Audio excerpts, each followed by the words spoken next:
மேடையில் இருக்க பெரியவங்க, நண்பர்கள் எல்லாருக்கும் வணக்கம். அண்ட் வந்திருக்கிற பத்திரிகை, தொலைக்காட்சி, இணையதள நண்பர்கள், போட்டோகிராஃபர்ஸ், கேமராமேன் எல்லாருக்கும் வணக்கம். அண்ட் சூரியனனுடைய ரசிகர்கள் எல்லாருக்கும் என்னுடைய வணக்கம். ஃபஸ்ட்டு ஒரு கொஞ்ச நேரம் லேட்டாக வந்துட்டேன், அதுக்கு ஃபஸ்ட்டு சாரி. எங்கேருந்து ஆரம்பிக்கணும்னு தெரியல. ஏன்னா இந்த படத்தில் எனக்கு பிடிச்சவங்க, நெருக்கமானவங்க நிறைய பேர் இருக்கிறாங்க. நான் முதல்ல இந்த படத்துடைய ட்ரெய்லர் பற்றி சொல்லிடுறேன். ஒரு சாலிட் ஆக்ஷன் ஃபிலிமுக்கான எல்லாமே இருக்கிற ஒரு ட்ரெய்லராக இருந்துச்சு அது. இந்த படம் இதையே தான் டெலிவர் பண்ணோம் அப்படின்னு நான் நம்புகிறேன். அண்ட் துரை செந்தில் அண்ணன், என்னுடைய எதிர்நீச்சல் காக்கி சட்டை படத்தின் இயக்குனர், அவர் ஸ்பாட்டில் எல்லாரும் சொன்னது அப்படிதான், எப்போவுமே சிரிச்சுட்டே அந்த ஸ்மைலோடே தான் இருப்பார். திட்டணும்னா கூட அதிகபட்சம் சிரிச்சுட்டே ஏன் இப்படி பண்ணீங்க அப்படின்னு கேட்பாரு. தப்பு பண்ணவனுக்கே ஒரு டவுட்டாக இருக்கும், இருந்தாலும் நம்மளை கலாய்க்கிறாரா இல்லை திட்ட தான் செய்கிறாரா என்ன அப்படின்னு சொல்லி. அவ்வளோ ஒரு ஸ்வீட்டான மனிதர். ஸோ அவர் இந்த படம் ஒரு பெர்ஃபெக்டான டைட்டிலோட, ஒரு அருமையான ஒரு களத்தோட வருது. அவருக்கு இன்னும் ஒரு வெற்றி படமாக இந்த படம் இருக்கட்டும். ஏன்னா அவர் என்னை முதல் முறை மீட் பண்ணி அவர் எனக்கான கதை சொல்லும் போதே நான் என்ன நினைச்சேன்னு தெரியல, என்கிட்ட இருந்த ஒரு கதையை சொன்னேன். நான் முன்னாடி அசிஸ்டன்ட் டைரக்டராக ஒர்க் பண்ணதுனால அந்த டைம்ல இருக்கல. ஸோ எப்போ அவர் எனக்கு கதை சொல்ல வந்தாலும் நான் ஒரு கதையை அவர்கிட்ட சொல்லுவேன். இப்படிதான் எங்களோட ரிலேஷன். அது ஏன்னு அவர்கிட்ட மட்டும்தான் நான் வேற யார்ட்டையும் அப்படி சொல்லியிருக்கேனான்றது தெரியல. அவ்வளோ ஒரு கம்ஃபர்ட் இருக்கும். வடிவுகர் சேமா சொன்ன மாதிரி எப்பவுமே எல்லாரையுமே சந்தோஷமா கரெக்டா அவங்கள வச்சுக்கிறதுல அவர் அடிச்சுக்கவே முடியாதுன்னு நினைக்கிறேன். எனக்கு அவரோட ஒர்க் பண்ணது ஒரு நல்ல அனுபவம். இந்த வெற்றி இன்னும் அவர் அடுத்த கட்டத்துக்கு கொண்டு போட்டோம். வாழ்த்துக்கள்னு. அண்ட் குமார்னு, அவர் வருத்தப்பட வாலிபர் சங்கம்ல எனக்கு பழக்கம். அப்போ அவர் ஒர்க் பண்ணாரு, ப்ரொடக்ஷன் எக்ஸிக்யூட்டிவா ஒர்க் பண்ணாரு. விட மாட்டார், எல்லாரையும் ட்ரில் வாங்குவார், சீக்கிரம் வேலையை முடிக்கணும், டைம் வேஸ்ட் பண்ண விட மாட்டார், காசு வேஸ்ட் பண்ண விட மாட்டார். ஸோ வேற ஒருத்தர் காசு போட்டாலே அப்படி இருக்கிற ஒருத்தர் அவர் காசு போட்டால் எப்படி இருப்பாருன்னு நீங்கள் நினச்சிக்கோங்க. எனக்கு தெரிஞ்ச ப்ரொடியூசராக இல்லாமல் அங்கேயுமே ஒரு ப்ரொடக்ஷன் எக்ஸிக்யூட்டிவாக தான் பிஹேவ் பண்ணியிருப்பாருன்னு நினைக்கிறேன். ஏன்னா யாராவது டப்புன்னு சம்பளம் கேட்டுருவாங்களோ அப்படின்றதுனால சீக்கிரம் முடிக்கலையா அப்படின்னு அந்த கோவமான ஒரு ஃபேஸ் ஒன்று வச்சுப்பாரு. அண்ட் நான் அவர் நிறைய டைம் பார்த்துருக்கேன். சூரியனை இறக்கி விட்டு போவார் அவர் வீட்டுக்கிட்ட. நான் இங்கேருந்து அப்படியே நடந்தே போய்க்கிறேன் அப்படின்வாரு. சரி, வீடு ஏதோ குட்டியாக இருக்கும் போல, நம்மெல்லாம் வர்றதுக்காக யோசிக்கிறாரு அப்படின்னு பார்த்தா அப்புறம் தான் சூரியன், தம்பி தம்பி தம்பி ஏகப்பட்டது வச்சிருக்கேன் தம்பி, சண்டால 4-5 வீடு வச்சிருக்கேன், நம்மள்ட்ட சொல்ல மாட்டான் அப்படின்னு சொல்லி சொல்லுவாரு. அவர் அப்பயே ப்ரொடியூசருக்கு தேவையான எல்லா வேலையும் அப்பயே செஞ்சுட்டு வந்துட்டாரு கரெக்டா. இந்த படம் அவருக்கு இன்னும் நிறைய லாபத்தை கொடுக்கட்டும். ஏன்னா ப்ரொடியூசருக்கு இன்னைக்கு தேவை அதுதான். ஏன்னா அது கொடுத்தா நிச்சயமா அவர் இன்னும் நிறைய படங்கள் பண்ணுவாரு. அண்ட் சூரியனை வச்சு இன்னும் நிறைய படங்கள் அது பண்ணிதான் ஆகணும், வேற வழி கிடையாது. இவரும் அவருக்கு பண்ணிதான் ஆகணும், அவரும் இவருக்கு பண்ணிதான் ஆகணும். ஸோ இந்த படம் இன்னும் பெரிய வெற்றி அடையட்டும். அண்ட் இதை டிஸ்ட்ரிபியூட் பண்ற 5 ஸ்டார் செந்தில் சார், உங்களுக்கும் வாழ்த்துக்கள் சார். இந்த படமும் உங்களுக்கு ஒரு வெற்றி படமா அமையட்டும் சார், வாழ்த்துக்கள். அண்ட் இந்த படத்தில் ஒர்க் பண்ண டெக்னீஷியன்ஸ் எல்லாருக்கும் விஷஸ். ஏன்னா ஒரு சாலிட் கண்டென்ட்டாக இருக்குது அப்படின்னா டெக்னிக்கல் டிபார்ட்மெண்ட் ரொம்ப ஸ்ட்ராங்காக வேலை பார்த்துருக்காங்கன்னு அர்த்தம். அண்ட் நான் சூரியனை பற்றி பேசிடுறேன். சூரியனை உண்மையிலே அண்ணன் தான். நான் ஜென்ரலாக இப்போ நான் திருச்சி பக்கத்துலேருந்து வந்ததுனால என்னை விட கொஞ்சம் வயசு மூத்தவங்களை பார்த்தா நான் அண்ணன் பேசி பழக்கம். எனக்கு அது சேனலில் இருக்கும் பொழுதுமே அப்படிதான், எல்லாரையும் அண்ணன் தான் கூப்பிடுவேன். அது ஒரு மரியாதை, இந்த ரெஸ்பெக்டுக்காக. பட் சூரியன் எப்பவுமே ஆத்மார்த்தமா நான் அண்ணன் தான் கூப்பிடுவேன். அவரும் என்ன ஆத்மார்த்தமா தம்பின்னு தான் கூப்பிடுவாரு. இது சினிமா நட்பு அதெல்லாம் தாண்டின ஒண்ணு, அது எல்லாருக்குமே தெரிஞ்சதுதான், அது நான் தனியா சொல்ல தேவையில்லை. சூரியனனுக்கு முதல்ல அவர் கதையின் நாயகனா நீங்க நடிக்கலான்னு சொல்லி அவருக்கு ஃபர்ஸ்ட் கதை சொன்னது நான் தான். அவருக்கு ஞாபகம் இருக்கான்னு தெரியல, ஏன்னா இப்ப பெரிய பெரிய டைரக்டர்ஸோட ஒர்க் பண்றாரு. ஸோ அப்போ புதுசா கதை சொன்னவங்களை ஞாபகம் வச்சிருப்பாரான்னு தெரியல. சீமராஜா ஷூட்டிங் அப்போ ஒரு டைம் கேப் இருந்தது. நீங்க ஏன்னு லீடா தம்பி சும்மா என்ன மாதிரி பேசிட்டு போகக்கூடாது, நான் பாட்டுக்கு ஒரு வண்டியை ஓட்டிக்கிட்டு இருக்கேன், குத்தி அப்படின்னு தான் சொன்னார் ஃபர்ஸ்ட். இல்லைண்ணே இந்த மாதிரி ஒரு கதை பண்ணுங்கண்ணே, ஒரு கதையில ஒரு அழகான கேரக்டரா எடுத்து நீங்க பிரதானமா வர மாதிரி பண்ணுங்கன்னு ஒரு கதை சொன்னேன். அப்பெல்லாம் தம்பி சும்மா தம்பி, நமக்கு ஏதோ ஒன்று போயிட்டு இருக்கு தம்பின்னு சொல்லிக்கிட்டே இருந்தவர் ஒரு நாள் சைலண்டா வந்தாரு. தம்பி ஒன்று நடந்துச்சு தம்பி, உங்கள்கிட்ட சொல்லணும் தம்பி அப்படின்னாரு. என்னண்ணே, நான் ஏதோ பிரச்சனை போல அப்படின்னு நினைச்சேன். சரி நேரில் வாங்கினேன் அப்படின்னா, தம்பி அதான் தம்பி வெட்டு என்ன கூப்பிட்டாரு தம்பி அப்படின்னா, அண்ணா சூப்பர்ண்ணே, என்னண்ணே என்ன படம்னே, அதான் தம்பி நம்மள ஒரு இதாக வச்சு அப்படி ஒரு படம். அண்ணா என்னண்ணே சொல்றீங்க, சூப்பர்ண்ணே அப்படின்னு. தம்பி நமக்கு தான் கொஞ்சம் பதட்டமா இருக்கு தம்பி, அண்ணன் சூப்பர், ஆனா எப்படி தம்பினாரு. அண்ணா கண்ணை மூடிட்டு போய் அவர் சொல்றதை கேட்டு நடிச்சுட்டு வந்துருங்கன்னு உங்களோட டைமென்ஷனே மாத்திடுவார். தம்பி அவர் அந்த படம் பண்ணிடுவோம் தம்பி, அதுக்கப்புறம் என்ன செய்யற தம்பி, யாரும் கூப்பிடாம விட்டாங்கன்னா நான் என்ன பண்றேன்?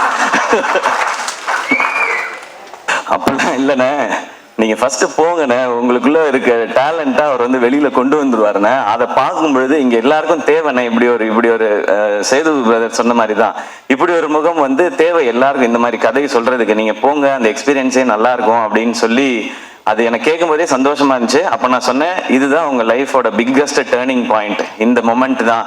எனக்கு அப்ப என்ன கதைன்னு தெரியாது, என்ன படம் வரப்போகுதுன்னு தெரியாது. நான் வெற்றி சார் மாதிரி ஒருத்தட்ட போகும்பொழுது சூரியன் என்னவா வருவார். ஆனா சூரியனோட டேலண்ட் பத்தி நிறைய தெரியும். நான் தான் அதிக நேரம் அவரோட எனக்கு தெரிஞ்சு நிறைய படங்கள் பண்ணதுனால நிறைய நேரம் செலவழிச்சிருக்கேன்னு நினைக்கிறேன். காமெடி பண்ற ஒருத்தர்னால எமோஷன்ஸையோ சீரியஸான விஷயத்தையோ நிச்சயமாக சாலிடா பண்ண முடியும். காமெடி பண்ற யாரையும் அண்டர் எஸ்டிமேட் பண்ணிடாதீங்க. அதுக்கு இன்னொரு எக்ஸாம்பிள் சூரியன். ரொம்ப சீரியஸா பெர்ஃபார்ம் பண்றவங்களால காமெடி பண்ண முடியாது, அது ரொம்ப கஷ்டம் அது. ஆனா காமெடி பண்றவங்களால சீரியஸான ரோல் எடுத்து பண்ண முடியும். இப்ப வெற்றி சார் மாதிரி ஒருத்தர் இருக்கும்போது அவருக்கு ஆக்சுவலா நம்ம ஐபிஎல்ல சொல்ற மாதிரி தான் ஃப்ரீ ஹிட் சூரியன். எனக்கு ஜாலியா கண்ண மூடிட்டு சுத்தலாம், 6 தான் அது, எப்படி போய் விழுந்தாலும். அப்படி ஒரு பெர்ஃபார்மன்ஸ் அந்த படத்துல கொடுத்து தன்னை வந்து நிலைநிறுத்திக்கிட்டாரு. இப்போ ஆனா கேட்டா சொல்வார், ஆனா ஹீரோ ஆயிட்டீங்க எப்படின்னா, தம்பி அதெல்லாம் இல்லை தம்பி, நம்ம பிச்சு போடுவேன், இன்னொரு வாட்டி இதே டிராமா அவங்க பண்ணவே கூடாது, அடுத்தடுத்து அதான் பண்றீங்கன்னா. அப்புறம் கொட்டுக்காளி நாங்க பண்ணியிருக்கோம். ஸோ வெற்றி சார் வந்து விடுதலைன்னு ஒரு படத்துல சூரியனனுக்கு இப்படி ஒரு அடையாளத்தை கொடுத்துருக்காரு. அதுல இருந்து ஒரு பர்சன்ட் கூட கீழே இறங்கிடக்கூடாது, அது கரெக்டா இருக்கணும்னு சொன்னாங்கன்னு சொன்னாங்க. ஆனா கொட்டுக்காளி படத்துல ஒரு ஸ்டெப் அதை விட நெக்ஸ்ட் ஸ்டெப் இருக்கும்னு நான் நம்புறேன் சார். ஸோ அது வந்து எங்களுக்கு ரொம்ப வினோத் இங்க இருக்காப்புல அந்த படத்துல ரொம்ப இன்னும் ஒரு புதுசான ஒரு சூரியனை நீங்க டெஃபினட்டா பார்ப்பீங்க. அண்ட் இந்த படம் ஃபுல்லான ஆக்ஷன். அவருக்கு ஆக்ஷன் பண்றது ஒரு பெரிய விஷயம் இல்லை, ஏன்னா அவர் எப்பவுமே வந்து ஒர்க் அவுட்லேயே தான் இருப்பாரு.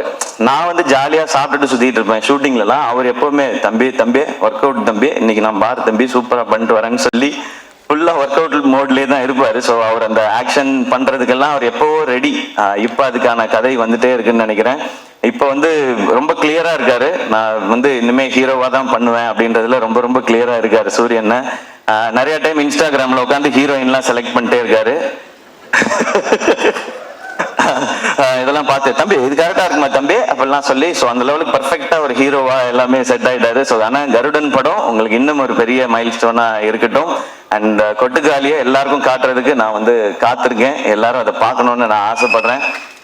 சீக்கிரம் கொண்டு வந்து முக்கியமா வெற்றி சார்ட்ட ஃபர்ஸ்ட் காட்டணும். ஏன்னா கொட்டுக்காளி படம் பத்தி எல்லாம் தெரியறதுக்கு முன்னாடியே வெற்றி சார் வந்து எல்லாத்தையுமே இந்த படம் ரொம்ப ரொம்ப ஸ்பெஷல் ஃபிலிமா இருக்கும்னு சொல்லி டைரக்டரை வந்து பயங்கரமா அப்ரிஷியேட் பண்ணி சொன்னாங்க. ஸோ உங்கள்ட்ட காட்டுறதுக்காக வெயிட் பண்ணிட்டு இருக்கோம் சார். அண்ட் சூரியன் இந்த படத்துல நடிச்சது மாதிரியே அவருக்கு சப்போர்ட் பண்ணணும் அப்படின்றதுக்காக சசிகுமார் சார் அவங்க இந்த படத்துல இணைஞ்சிருக்காங்க. சசி சார் எல்லாருக்குமே தெரியும், எல்லாருக்கும் வந்து அவங்கள ரொம்ப பிடிக்கும். எந்த அளவுக்கு ஜெனுவின்றது எல்லாருக்குமே தெரியும். அதுவும் கூட ஒருத்தவங்க இருக்காங்கன்னா அவங்களுக்கு எப்பவுமே கரெக்டா சப்போர்ட்டாவே இருக்கணும் அப்படின்னு நினைக்கிறது தான். சசி சார் உங்களை ரொம்ப ரொம்ப பிடிக்கும் சார், எனக்கு நான் நிறைய முறை சொல்லியிருக்கேன். அண்ட் உங்களை சந்திச்சு உங்க ஆஃபீஸ்க்குலாம் வந்து பட வாய்ப்பு கேட்கறதுக்குலாம் நிறைய முயற்சி பண்ணியிருக்கேன் சார், உங்ககிட்டையும் சமுத்திரகனி சார்கிட்டையும். இப்போ உங்களோட விழாவில் கலந்துக்கிறதும் எனக்கு சந்தோஷம். நானும் சூரியன் மாதிரி உங்க கூட ஏதாவது ஒரு படத்துல நடிச்சேன்னா இன்னும் ரொம்ப சந்தோஷப்படுவேன்னு நினைக்கிறேன் சார். அது சீக்கிரம் அமையும் நான் நம்புறேன். கனியண்ண தேங்க்யூ உங்களோட பாசிட்டிவிட்டிக்கு. நீங்க ஷூட்ல இருக்கும்போது அந்த ஆக்டர்ஸ் எல்லாருக்கும் எப்படி அந்த ஸ்ட்ரென்த்தை கொடுப்பீங்கன்றது தெரியும், அந்த சந்தோஷத்தை கொடுப்பீங்கன்றது தெரியும்னு. நீங்க வந்து நான் சூரியன் எல்லாருமே பிகினிங் ஸ்டேஜ்ல இருந்து நீங்க வந்து கூடவே எங்களுடைய படங்கள்ல நடிக்கும் பொழுதுல இருந்து எங்களை நீங்க தட்டி கொடுத்துட்டு வந்துட்டே இருந்திருக்கீங்க. அதுக்கு ரொம்ப ரொம்ப நன்றிங்க. Yuvan Shankar Raja sir music, so அவருக்கு எங்களுடைய பெஸ்ட் விஷஸ். ஏன்னா சூரியன் ஹீரோ, யுவன் சார் மியூசிக் அப்படின் போது எனக்கு ஒரு எக்ஸ்ட்ரா சந்தோஷமா இருக்கு. ஸோ இந்த படத்துல ஒர்க் பண்ண நடிச்ச எல்லாருக்கும் ஒரு ஸ்பெஷலான ஃபிலிமா அமையட்டும். இந்த படம் May 31 ரிலீஸ் இல்லைண்ணே? ஓகே, May 31 ரிலீஸ் ஆகுது. தியேட்டர்ல வந்து பாருங்க. எல்லாருக்கும் பிடிக்கிற ஒரு சாலிட் ஒரு ரூரல் என்டர்டெய்னரா ஒரு கமர்ஷியல் என்டர்டெய்னரா நிச்சயமா இருக்கும். அண்ட் வடிவுகரசியமா நிச்சயமா எனக்கும் உங்களோட நடிக்கணும்ன்ற ஆசை நிறையவே இருக்கு. ஆனா அது ஏதோ சின்னதா பண்ணிடக்கூடாது. இது நான் மேடைக்காக சொல்லவே இல்லை. நான் லாஸ்ட் டைம் உங்கள்ட்ட போன்ல பேசும்போது சொன்னதுதான், உங்களோட இன்டர்வியூ பார்த்துட்டு இப்ப நீங்க இவ்வளவு சொன்னதுக்கு அப்புறம் ஒரு ரோல் அது இருக்குன்னா அது உண்மையிலேயே அது ஸ்பெஷலா இருந்து உங்களை கூப்பிட்டு அது கொடுத்தாதான் உங்களுக்கும் உங்களுடைய எக்ஸ்பீரியன்ஸ்க்கும் உங்களுடைய டேலண்ட்டுக்கும் நாங்க கொடுக்குற ரெஸ்பெக்டா இருக்கும்னு நான் நினைக்கிறேன். ஆல்வேஸ் லவ் யூ மா ஃபார் யர் ஜென்யூனிட்டி. நீங்கள் இவ்வளோ பெரிய எக்ஸ்பீரியன்ஸில் இருந்துட்டு இந்த பசங்கள்லாம் சின்ன பசங்க தானே அப்படிலாம் யோசிக்காம நீங்கள் அவ்வளோ அன்பாக இருக்கீங்க. இது உங்கள்கிட்ட இருந்து நாங்கள் கற்றுக்க வேண்டிய குவாலிட்டின்னு நினைக்கிறேன். So once again thank you. இந்த விழா கூப்பிட்ட எல்லாருக்கும் என்னுடைய நன்றி. கருடன் மிகப்பெரிய வெற்றி அடையட்டும். நன்றி. Love you.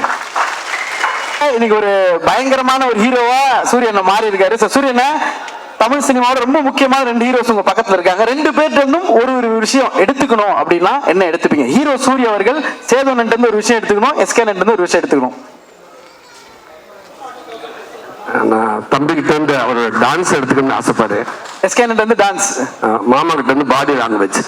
Okay super. So இப்போ ஹீரோ சூரியன் ரீமேக் பண்ண போறாரு ஏதோ ஒரு படம்னா, எஸ்கேனோட படம் எந்த படம் ரீமேக் பண்ணுவீங்க? சேதனோட படம் எந்த படம் ரீமேக் இல்லனா பார்ட் 2 பண்ணனும்னா அண்ணனோட எந்த படங்கள் எடுப்பீங்க? வருத்தப்படாத வாழ்வு சங்கம். அதுல அவர் தானே ஹீரோ. இல்லண்ணே, அவர் இல்லண்ணே, அவர் உங்க ரோல் பண்ணும் அப்படின்ற. அவர் ரோல் யாரு? நீங்க கேளுங்கண்ணே, போஸ் பாண்டே யாரு நான் பண்ணுவான்? தம்பி நானே பண்ணிடுறேன். Double role, double action. பாத்தீங்களா? அத கூட யாருக்கும் விட்டு தர மாட்டேன், நானே தான் பண்ணுவேன். தம்பி நீங்க பண்ணுங்க தம்பி. விஜய் பண்ண, விஜய் ஹீரோ, அவன் பண்ண மாட்டேன்.